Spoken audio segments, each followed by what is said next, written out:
Hi viewers, Tamil சமையல் ஸ்டுடியோவில் சுவையான ஜவ்வரிசி பாயாசம் எப்படி பண்ணுறதுன்னு பார்க்கலாம்.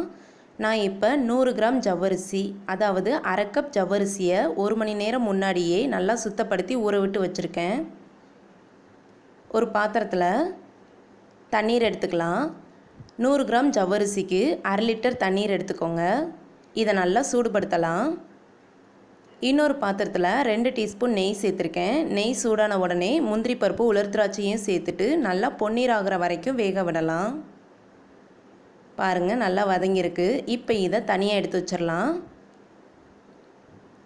தண்ணி நல்லா சூடாயிருச்சு. இப்போ இதில் நாம் வச்சுருக்கிற ஜவ்வரிசியை சேர்த்துக்கலாம்.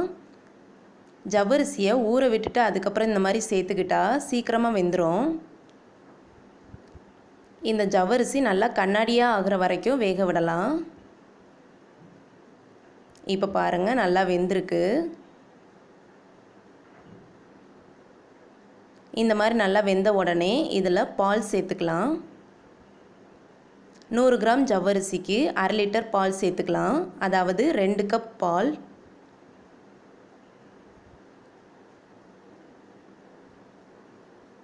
நல்லா மிக்ஸ் பண்ணிவிட்டு ஜவ்வரிசியை பாலோடு சேர்த்து நல்லா கொதிக்க விடலாம்.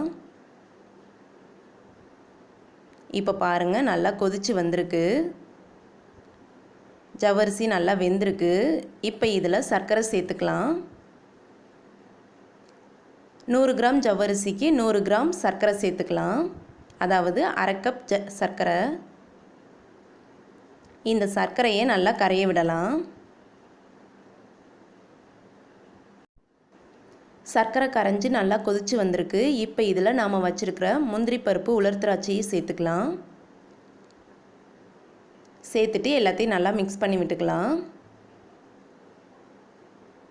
இது கூடவே 1/4 டீஸ்பூன் போல் ஏலக்காய் தூள் சேர்த்துக்கிட்டால் நல்லா வாசனையாக இருக்கும். அவ்வளோதான், சுவையான ஜவ்வரிசி பாயாசம் தயாராகிருச்சு.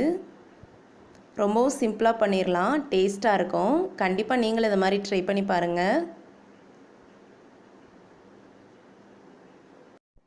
உங்களுக்கு இந்த டிஷ் பிடிச்சிருந்ததுன்னா லைக் பண்ணுங்கள், ஷேர் பண்ணுங்கள், மறக்காமல் சப்ஸ்கிரைப் பண்ணுங்கள்.